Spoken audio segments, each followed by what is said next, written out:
Olá, está começando a Granja na TV. Eu sou Thaís Dávila e essa é a sua conexão diária com o agronegócio. O queijo artesanal serrano agora é patrimônio cultural imaterial de Caxias do Sul. O reconhecimento soma-se ao processo iniciado em 2020, quando o Instituto Nacional de Propriedade Industrial concedeu ao queijo artesanal serrano a denominação de origem. O queijo serrano é maturado semigordo e elaborado a partir do leite cru de raças de corte ou mistas, aquelas que produzem tanto carne quanto leite. Em um legítimo queijo serrano, o leite deve ter origem em vacas que se alimentam unicamente de pastagens naturais. Assim, apresenta maior teor de gordura quando comparado ao produzido por animais confinados.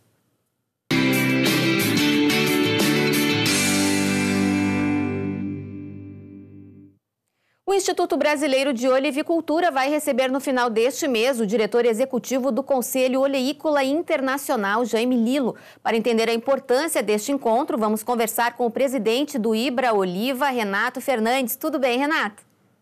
Bom dia, Thaís. Tudo bem, sim. É um prazer conversar com os ouvintes e espectadores da Granja. Que baita notícia essa vinda do Conselho Oleícola Internacional, né? Sim, nós estamos muito contentes com essa participação, né, da diretoria do COI aqui no Brasil. Essa agenda foi criada ainda no ano passado, né, quando eu estive em Madrid, né, lá em reunião com os diretores do COI, e nós estamos pleiteando uma posição melhor do Brasil em relação aos produtores de azeite, já que o COI, que seria a FIFA dos azeites, né, ela reúne os países produtores, né, os países compradores, e de fato o Brasil ainda não é um grande produtor, mas ele se notabilizou pela qualidade, né, dos nossos azeites e principalmente por nós sermos o segundo maior consumidor de azeite de oliva do mundo, né, só ficamos atrás dos Estados Unidos. Então, buscamos sim uma cadeira junto ao Conselho, onde a gente possa também opinar, também saber das diretrizes de uma forma muito mais participativa, né? Onde a gente também vai defender os nossos direitos de consumidores e também de produtores. O que está envolvido nessa maior participação, digamos, do Brasil nessa discussão mundial, Renato? Nós temos uma pauta principal que se refere à qualidade do azeite no Brasil. O COI é o órgão que se preocupa, que regulamenta e coordena toda a produção, né, e venda de azeite.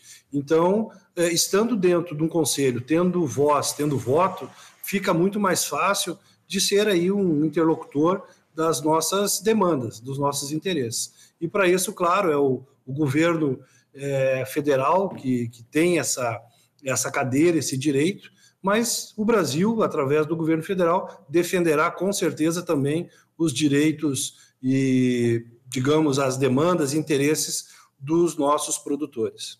A gente já conversou com o Renato aqui em outras oportunidades, mas é sempre bom destacar, né? Você destacou aí a qualidade do azeite produzido no Brasil, especialmente aqui no sul do país. Apesar de não ter um volume muito grande, a qualidade é um principal diferencial. Quais são os principais aspectos do azeite brasileiro para estar pleiteando aí essa maior participação no cenário mundial? Thaís, os produtores brasileiros, desde o início, optaram em fazer um azeite de qualidade, né? Um azeite que não é um azeite de volume, que é a grande produção mundial, são azeites preparados de forma industrial, um azeite mais comercial. Nós produzimos aqui um azeite verdadeiramente extra virgem, um azeite premium. E não que os importados não saibam fazer, eles sabem. Só que a decisão lá é um azeite de volume, é uma azeitona mais maturada. E a azeitona, por se tratar de um suco da fruta, quanto mais cuidado que se tem com a fruta, mais qualidade se tem no azeite.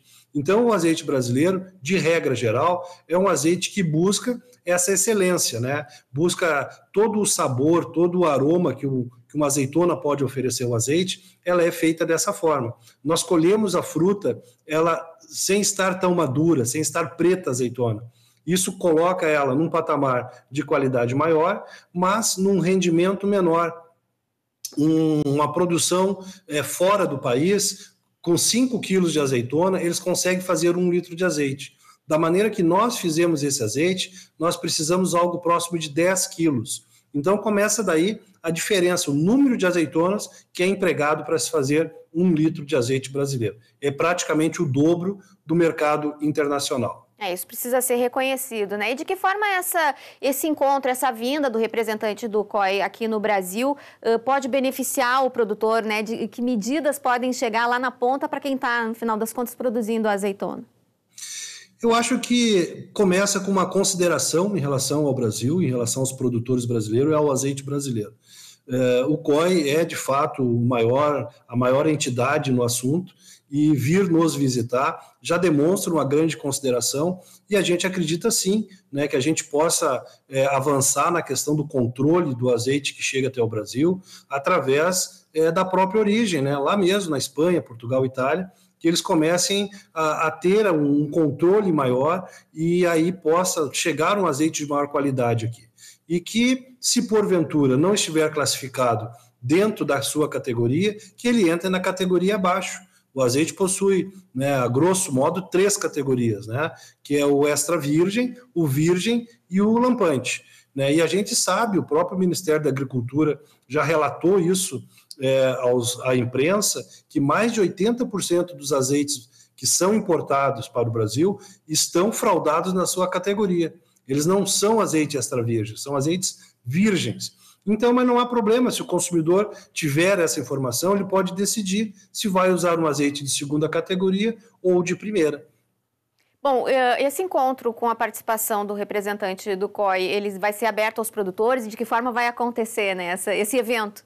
Sim, ele é totalmente aberto a todos os produtores do Brasil, inclusive a região sudeste, né? São Paulo, Minas, Rio de Janeiro, Paraná, Santa Catarina. Nós temos associados em todos esses estados. Mas não é só para os associados do Hidroliva, é um encontro aberto a todos os produtores que se cadastrarem, né, que se inscreverem no evento, estarão habilitados. E ele é de forma gratuita. E fica aí o convite, né, a todos que tiverem interesse, se cadastrem, e talvez a gente ainda vai fazer essa transmissão através da internet, também a possibilidade de acompanhar via online também. Muito bem, mudando um pouco de assunto agora, a partir de agora as questões da olivicultura passarão a ser debatidas em nível nacional, uma parceria entre Ibraoliva, Unipampa e a Emater. Como é que vai funcionar essa discussão e qual a vantagem, né, de se tratar nacionalmente esse tema tão importante? Muito importante a iniciativa da Unipampa de São Gabriel, também a Emater, que tem nos apoiado desde sempre.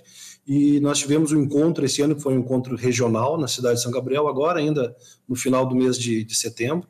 E lá ficou acordado que no próximo ano nós teremos um encontro com formato nacional. E é de suma importância porque, no que pese, o Rio Grande do Sul é o maior produtor, tem uma área mais propícia, são mais de 1 milhão de hectares aqui no Rio Grande do Sul. O nosso país ele tem a vocação agrícola, né? Não podemos deixar de considerar isso. Então, Santa Catarina, Paraná já estão produzindo, Minas Gerais nas terras de montanha, São Paulo também.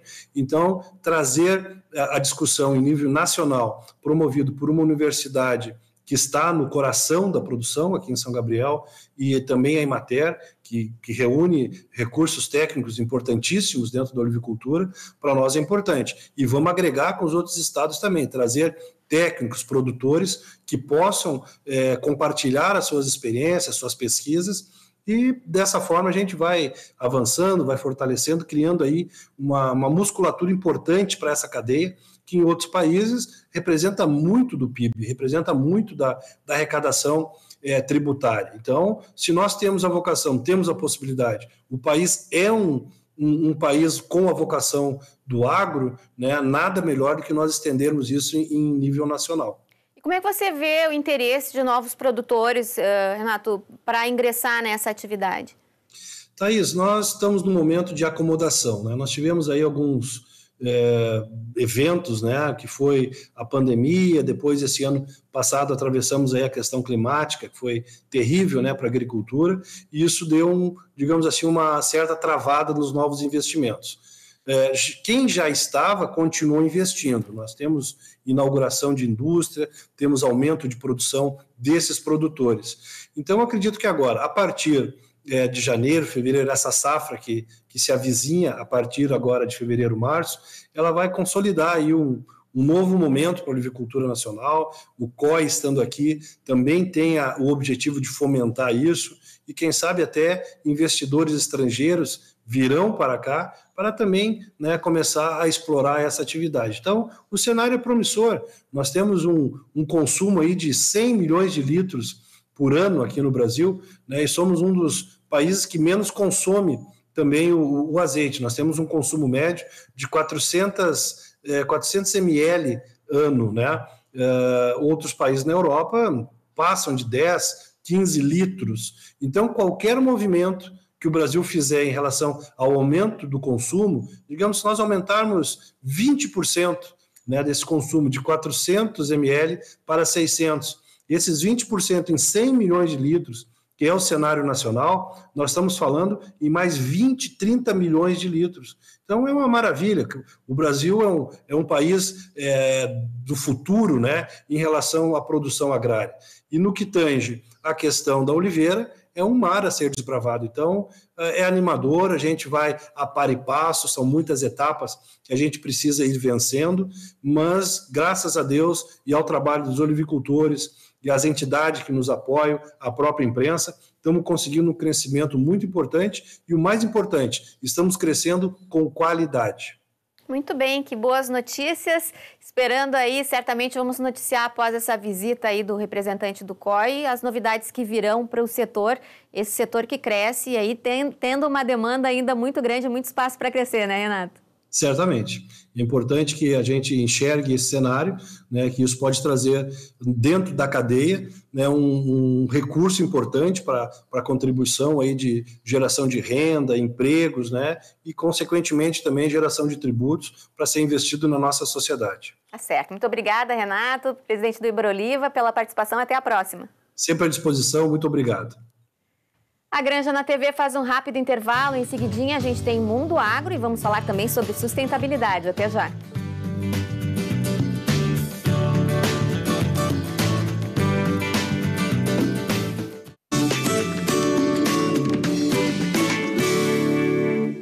Matrículas abertas na rede de escolas da Ubra. Aqui, seu filho vive um mundo de novas possibilidades a cada dia. Faça parte de uma comunidade com experiências de ensino com humanidade para além do ambiente escolar. Aqui você encontra atendimento individualizado, valorização do esporte em todos os níveis de ensino, ênfase na língua inglesa, iniciativas e projetos inovadores. E ainda conta com aulas de robótica, educação tecnológica e cultura maker, além de desenvolver em nossos alunos uma mentalidade empreendedora. Tudo isso com preparação para vestibulares e Enem inserida no dia a dia, durante toda a jornada do aluno. Acesse ubra.br/escolas e agende sua visita agora mesmo. E como já é tradição em nosso programa, nas terças-feiras recebemos o diretor vice-presidente da Farsul, Domingos Velho Lopes, para falar sobre temas relacionados à sustentabilidade. Tudo bem, Domingos? Tudo bem, Thaís. Sempre uma satisfação estar no Granja na TV. Que bom. Bom, na semana passada a gente noticiou aqui no programa a pré-COP da CNA, né? Os pedidos aí da Confederação da Agricultura e Pecuária do Brasil relacionados à COP que será realizada no Azerbaijão. Vamos falar um pouquinho mais, destrinchar para o nosso espectador o que representam esses pedidos aí da CNA para que o governo brasileiro leve os pleitos aí do setor? Sem dúvida. E é interessante falar sobre essa pauta, Thaís, porque eu observei na mídia da semana passada, uma vez que esse lançamento foi na quarta-feira, dia 9 de outubro, que eram os principais anseios muito calcados no financiamento da pauta ambiental, as metas globais de adaptação, a efetiva implementação do mercado de carbono e os acordos multilaterais. Mas eu não vi nada falando sobre as NDCs, a questão da relação da segurança alimentar com a pauta das mudanças climáticas, a valorização, e sim, do grupo de Sharm el-Sheikh e a atenção com a pré-COP 30, que será realizada em Belém, no Brasil, no ano que vem, tendo todo um contexto institucional científico. Então, é nesse sentido que estamos aqui para abordar essas pautas hoje. Pois é, NDC é a contribuição nacionalmente determinada, que são os compromissos dos países em relação às metas de emissões, né? Como é que está o Brasil nisso aí? O que a CNA levou para o governo brasileiro em relação às NDCs? As NDCs, nós temos um ano de referência de emissão de gases de efeito estufa. E o que são? Em cada atividade econômica, o país que é signatário, e o Brasil é signatário desta pauta, nós determinamos intenções de redução das emissões de gases de efeito estufa. E isso é extremamente importante, os nossos ouvintes terem a ciência que somente a atividade agro-silvio-pastoril que é capaz de mudar esta pauta, ou seja, nós conseguimos armazenar, nós conseguimos mitigar e nós conseguimos reservar carbono dentro da pauta do balanço das emissões de gases de efeito estufa, enquanto que os demais segmentos, eles raramente ou a muito custo, eles conseguem fazer esse sequestro de carbono. Então, é importante a valorização do agro, uma vez que a atividade agro-silvopastoril brasileira, e em especial a gaúcha, a do região centro-oeste, ela é extremamente eficiente nessa captação. Então, é nesse sentido que nós temos que trabalhar muito fortemente, porque os NDCs que são as medidas a serem alcançadas até 2028 e 2030, o Brasil já, em algumas cadeias produtivas, já alcançou. O que nós precisamos é referendar com metodologias internacionais estes números a nível de COP, e é o que será feito em Baku, no Azerbaijão, no próximo mês. Bom, você falou também sobre a importância de já ir tratando a COP 30, que será aqui no Brasil, né, Domingos? Exatamente, porque existe um grupo que foi formado na COP de Glasgow, que é o grupo de Coronívia, e ele foi transformado no Egito, em Sharm el-Sheikh, em grupo Sharm el-Sheikh. E o que este grupo é responsável? É um grupo ligado à ONU, através da FAO, que ele coloca as atividades agro-silvopastoris como parte da solução das questões das emissões de gases do aquecimento global, justamente pelo que nós falamos há pouco, porque as atividades agro-silvopastoris, que são atividades quase todas elas de produção de baixo carbono, que nasceram aqui no Brasil e que este grupo de Glasgow buscou no Brasil através do presidente da Glasgow, o Alok Sharma, há 4 anos atrás, para a introdução da pauta agrícola dentro das COPs, justamente porque a ciência demonstrava que nós tínhamos a capacidade de sequestrar, mitigar e até armazenar carbono no solo. Por isso que é extremamente importante essa valorização do grupo de Sharm el-Sheikh, que lida com a questão de segurança alimentar como ciência para diminuição do aquecimento global e para os efeitos das mudanças climáticas. E é nesse sentido, Thaís, que nós devemos colocar o Brasil não só na pauta política institucional da Belém no ano que vem, mas sim também na questão da valorização das atividades agrícolas como solução para as mudanças climáticas e a redução do efeito de emissões de gases de efeito estufa e, consequentemente, redução do aquecimento global. Pois é, no discurso lá durante o lançamento dessa pauta, que será encaminhada ao governo federal, o presidente da CNA destacou justamente essa capacidade do setor, que precisa ser reconhecida, né, Domingos? É tão claro isso, e você que traz sempre essas informações aqui no programa, a capacidade do setor do agro de ter essa retenção aí de carbono no solo, e o que se ouve falar é sempre o contrário, né, que o agro acaba prejudicando. Porque o que nós temos que ter ciência, Thaís, é que toda atividade, ela emite carbono, tá? Dos gases. O que nós temos que fazer é que essa atividade seja tão resiliente e cientificamente adaptada para que o sequestro, no caso do agro, da pecuária e da silvicultura, possa ser maior e nós tenhamos um balanço negativo nesse aspecto e, desta forma, mantendo a atividade econômica com todos os seus ganhos ambientais, sociais e econômicos, mas nunca perdendo o efeito da reservação de carbono no solo. Essa é a valorização que nós temos que fazer como atividade e como setor para a COP de Azerbaijão e ter foco isso para a COP de Belém. Nesse documento da CNA se falou, como você disse aí na abertura, sobre o financiamento dos países ricos aos países em desenvolvimento no que diz respeito à questão das emissões, né? Como que o Brasil se encaixa tendo um agro tão poderoso e com essa capacidade aí de redução nas emissões pela retenção de carbono no solo? Como é que se enquadra nesse pedido de financiamentos? As rodadas de negócios têm que estar sempre muito bem colocadas e prestigiadas e principalmente com foco nos interesses do país. Haja visto, até Glasgow nós só falávamos em emissões. Tanto é que o grande vilão de Glasgow era a pecuária. A partir de Sharm el-Sheikh, nós trabalhamos como balanço ou emissão líquida, porque se uma pastagem é bem manejada no setor pecuária, ela mais sequestra do que emite. E é aquilo que nós falamos sempre, nós temos que incrementar a atividade com o balanço de emissões sempre que seja mais sequestro do que emissão, e nunca parar uma atividade. É nesse sentido que trabalhamos, e será o foco vital do Brasil. E isso se realiza através do grupo de Sharm el-Sheikh e principalmente as rodadas negociais que acontecem, que o Itamaraty brasileiro participa e que nós temos que ter foco. Muito cuidado sempre com as agendas sociais para que não ultrapassem os interesses que acontecem nas rodadas institucionais que são de interesse da nossa nação. É verdade. Esse assunto vai estar na nossa pauta ainda durante muito tempo aqui no programa Domingos. Muito obrigada pela tua participação e até a semana que vem. Uma boa semana toda, sempre uma satisfação estarmos no Granja na TV. Da mesma forma.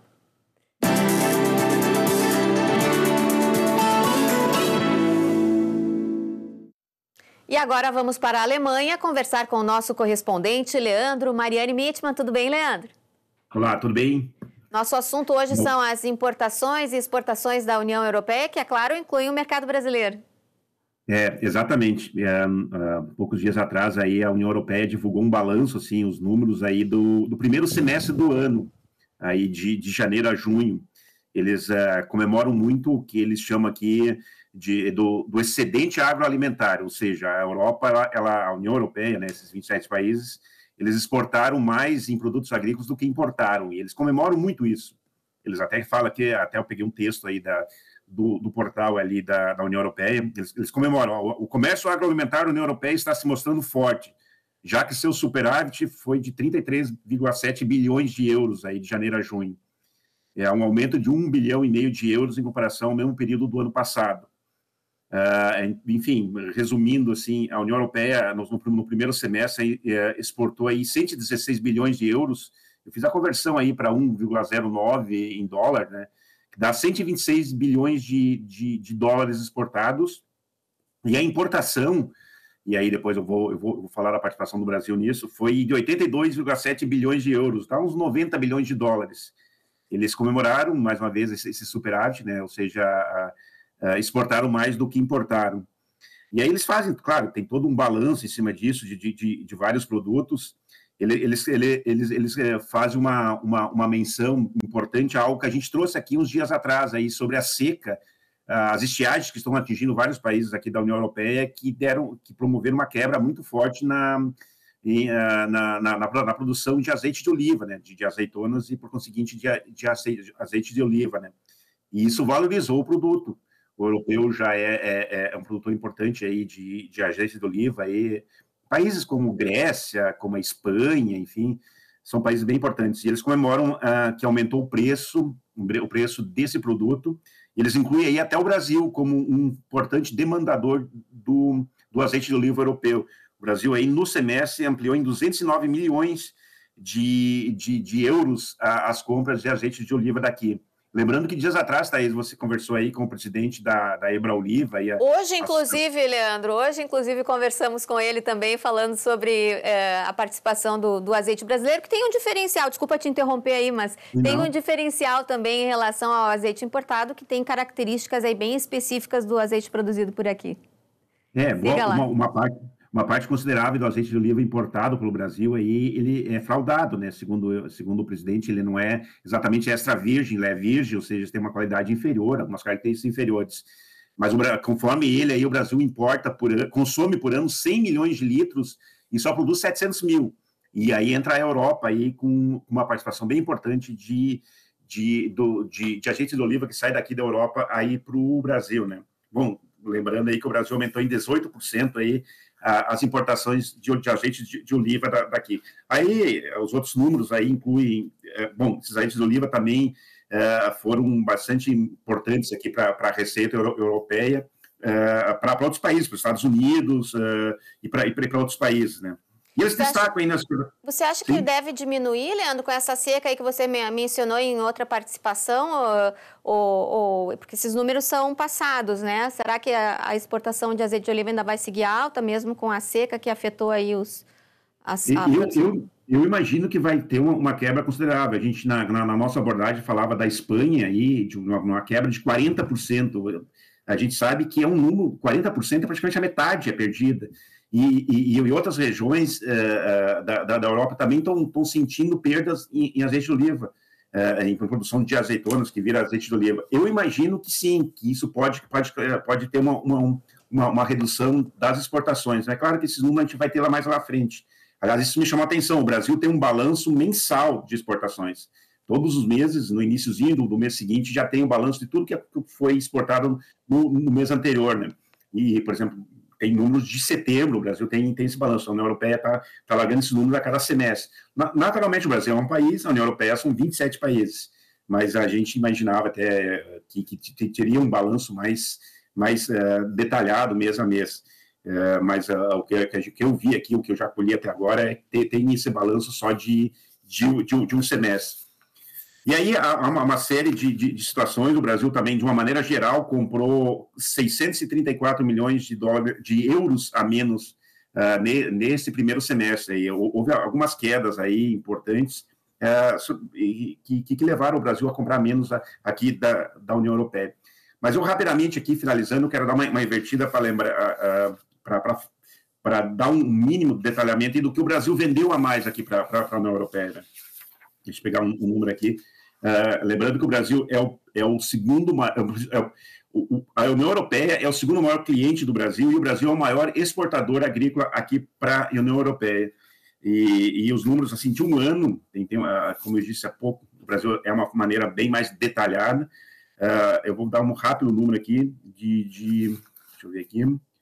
Segundo para a União Europeia, foram vendas externas em um ano, nos últimos 12 meses, de 22 bilhões e 310 milhões de dólares aqui para a União Europeia. Uma pequena variação negativa de 2,2% em relação a outubro de 22 a setembro de 23. Ou seja, os embarques brasileiros aí do Brasil para cá somaram em 12 meses aí 22 bilhões de dólares, assim. Um pouquinho menos que um ano antes, mas realmente um volume bastante representativo aqui para a União Europeia, que comemora o superávit deles aqui.